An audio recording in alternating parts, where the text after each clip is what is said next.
Boom, we're recording, and it's a very sunny day in my apartment. Hi, Daisy. What's Not up? in my apartment. I'm Marianne. Welcome to another episode of Asian Bad Girls Club. I'm Daisy. I'm Angela. Angela's always sounding so chipper. I know, so godlike. Well, yeah, today another loose fit episode, which was so much fun because it's kind of like we're just FaceTiming with each other, but we're inviting the world into it, right? But I think we were going to go over today some of the best things that we've liked and seen and bought this month from Asian-owned businesses. That's our monthly faves. Our monthly faves of Asian run companies, which is so good, so that we can give back to community and hopefully, you guys can show your support. Yeah, and shine a light on like happy moments of Asian joy. So yeah, do you want to kick it off, Days? I know you had a few fun things that you wanted to talk about. Sure. This week for monthly faves, we have 2 different clothing items, 2 different, I think, edible items, and then a mystery of our choice. So, Marianne, why don't you go first with what your favorite beverage is? Okay. Oh, I'm so psyched about this because we took the truck this weekend out to Mitsuwa in New Jersey. And if you haven't been there, you have to go. It's like a big, dreamy Asian grocery store, like supermarket sized, like Sam's Club sized, or maybe not Sam's Club, but definitely Walmart sized. Oh, whoa. Within Mitsuwa, there's like a food court, and I like ate my weight in sushi. But two things that I was very psyched to see when I went there was they had these Hawaiian sun drinks that I would only ever get when I was visiting relatives in Hawaii. I have tons of relatives in Hawaii. I love going out there. I miss it so much. And these were always, I would like backpack these back in my checked baggage and just pray to the airline gods that I've ceased to believe in that they wouldn't bust in my bag. The ones that I got, I didn't want to get too many because I have to pace myself and I'm like a kid with sugar. So I got the Paso Guava nectar, which is passion fruit and guava, and then lily koi passion, which is just passion fruit. I used to remember drinking this at the beach with my relatives, and there was a point where I could get them at Bed Bath & Beyond for some reason, and I used to, but I haven't seen them in years, and I'm just so happy to have 2 right now. Yum. How about I you? love Hawaiian. I think they're usually so expensive to buy at, like, say, if you go to like one of the bougie poke places in Midtown, and then they'll sell like a Hawaiian sun for like $4. But if you go, I'm sure in Mitsuo, how much were they? Like, This was like $1.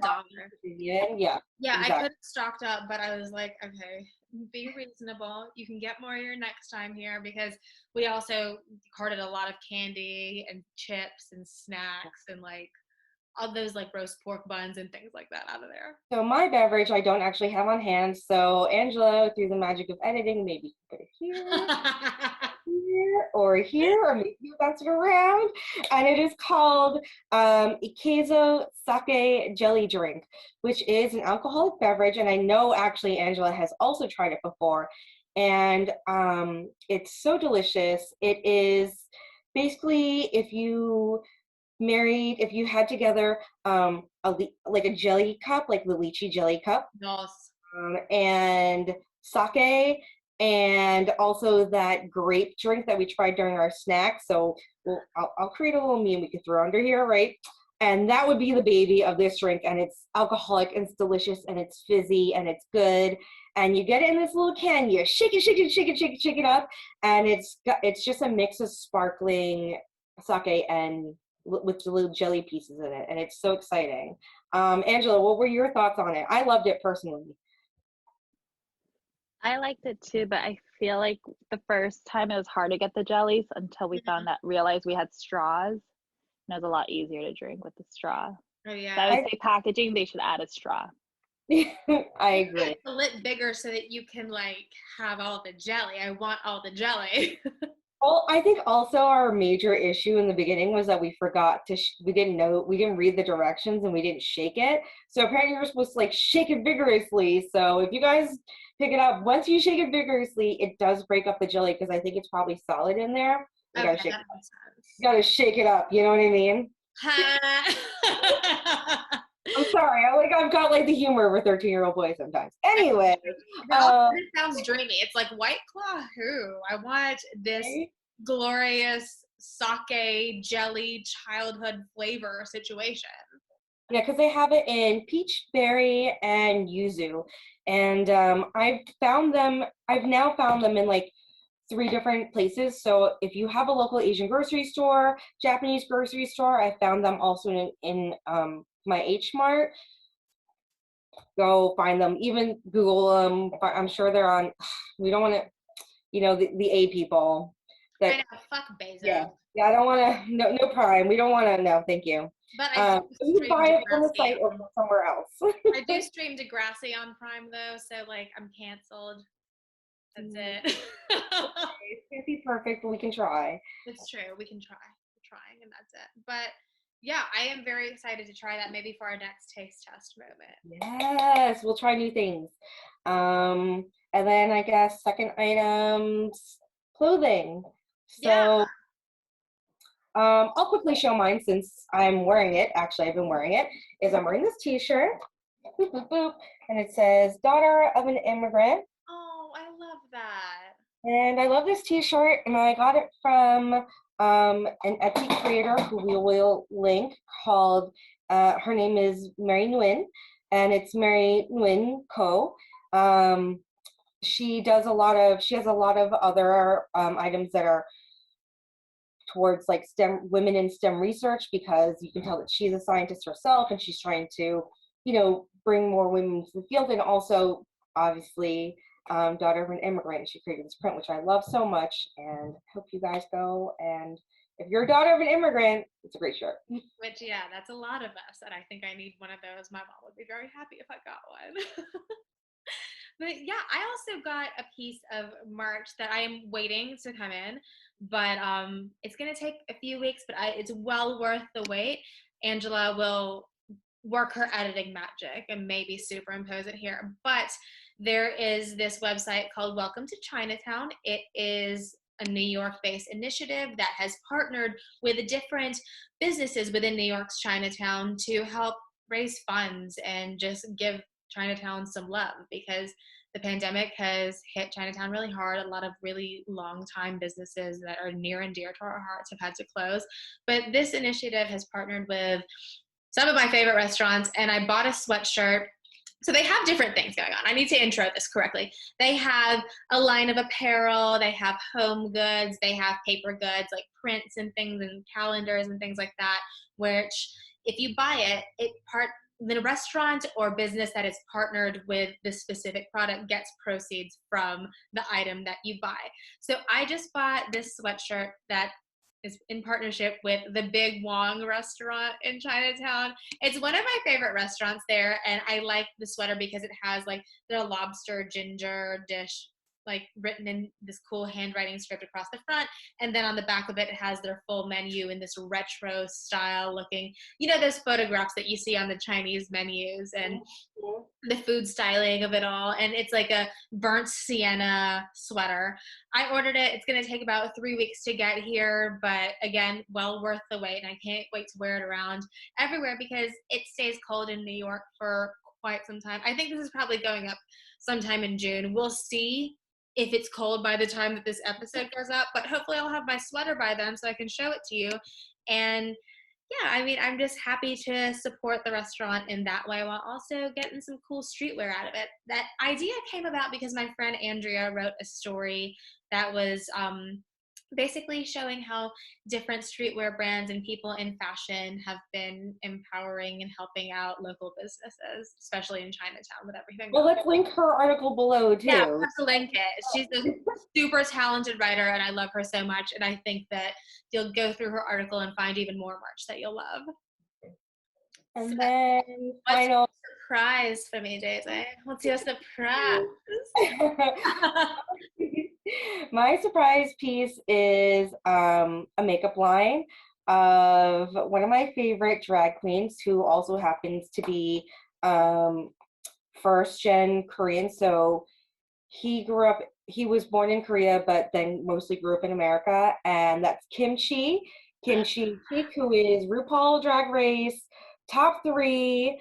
Um, Top three in season 8, RuPaul's Drag Race. She was amazing, gave the most beautiful looks, and she created her own makeup line. And I have here one of her little holographic toppers. It's basically just a bunch of highlighters.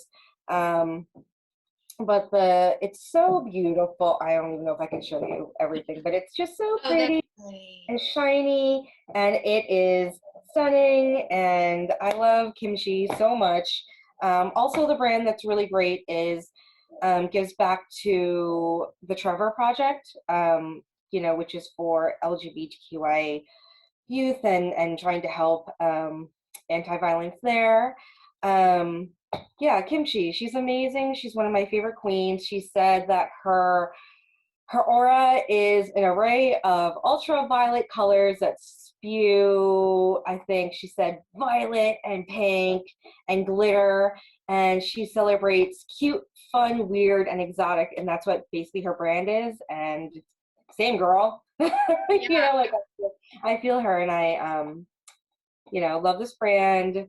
Really great quality, really good prices, and supporting an Asian entrepreneur. Absolutely. And I feel like if anyone knows about makeup, it would be Kimchi. She's fabulous. And yeah, you will have to demo some looks with the palette next time we tape. Yes, absolutely. Yeah. Right now, my lighting's not so great, so I did pop some on, but I really do not have the lighting for it in my really department with like a really bad makeup mirror in front of me. We do what we can. It's fine. Yeah. I mean, I don't have anything to show you. I wish I did. I wish I had the cast of the new Mortal Kombat movie here, because that was my surprise, like my one thing that I wanted to shout out. So Dave and I would always do this thing. We'll like wind down from the week and watch like the stupidest movie you've ever seen. And right now we're making our way through the Mighty Ducks franchise. But the other week ago, we watched the new Mortal Kombat, and girl, it's just like father central, like daddy's left and right on the screen. The guy who does the soul sucking like is not exactly daddy in the film, but out of costume, like he's full dad. Ludi Lin, who plays my favorite character, the guy that does the roundhouse kick, he makes the whole movie worth watching. We did a little post as a shout out to like all of the fine ass men in it, and I can see the analytics of that post. I can see a lot of people saving that picture for their wank bank, but I was so taken by the movie. Oh my God, someone's FaceTiming me. Sorry, Mom. Listen, that's your elder, but also I understand we're filming right now. It feels very inappropriate to answer right now when I'm talking about like all of the dreamy men that were in that movie. And Ludi Lin, my favorite guy, he has like this long, wavy, like chin length hair just about. And Dave was like, oh, what if I grow my hair out like that? Because he's going through this phase. He shaved all of his hair in quarantine and now he's growing it all back out. And I was like, if you grew your hair like that, I don't think I'd be able to handle it. Like I would handle it, but like I wouldn't get anything else done. I bet you would handle it. Yeah. But it was a wonderful movie. The plot is funny because if you're watching it, you're like, oh, this is based on a video game and they're doing this reverse engineering of like, hey, let's give this a plot here. But I loved it. I was so inspired to download the old school Mortal Kombat and learn how to play that. And now I kind of want to like, maybe this is for another episode, but I want to watch all of the Mortal Kombats and like do a series on them. Yes, the first movie was a lot of fun, and when it came out, that track is a fucking jam forever. Mm-hmm. Oh, and they play the music in the film too, and then you also hear them. You know those lines that are like "finish him," "flawless victory," and stuff like that. They will put them knockout. Yeah, come over here. So they like have these lines after they fight, and there was like a whole series of scenes where they're fighting in different worlds, as if you're fighting through the different stages, and then they'll have the lines just in conversation. So it was the funniest thing in the world. I don't know if it will win any Oscars, but if I were on the committee, then yes, it would win all of them. I guess if there was a category that was called "Drool at All the Daddies," Yes, like like, the ABD category, ABD for Asian Baby Dad. Please, all of y'all are winners to me. So those are our favorites for the month. Hopefully we can continue this next month and continue to kind of bring to you guys our faves of the month and highlight people that we love in our community. Go watch, go support with your wallet, just check it all out, and we will see you next time. Bye. Bye.